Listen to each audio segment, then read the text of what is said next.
Voice of America Washington से news minute के साथ मैं हूं ताबिंदा नईम। रूसी वजारत दिफा ने तस्दीक की है कि रूस की पार्लियामेंट की तरफ से सदर पुतिन को शाम में फिजाई कार्रवाई की इजाजत देने के बाद रूस के जंगी तैयारों ने पहली मरतबा शाम के अंदर दौलत इस्लामिया के ठिकानों पर फिजाई हमले किए हैं। चीन के जनूब मगरबी शहर लियू यू में पार्सल बम धमाकों में कम से कम 7 अफराद हलाक और 50 जख्मी हो गए हैं। ऐसे पार्सल अस्पतालों, ट्रांसपोर्ट अड्डों और सरकारी इमारतों को भी मौसूल हुए हैं।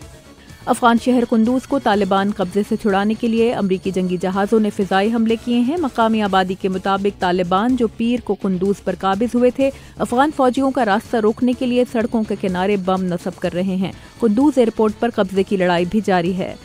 बोहिरा रोम के रास्ते यूरोप में दाखिल होने वाले इराकी पनाहगजीन फिनलैंड का रुख कर रहे हैं, जहां सियासी पनाह के लिए इस साल इराकी पनाहगजीनों की 11,900 दरखास्तें मौसूल हुई।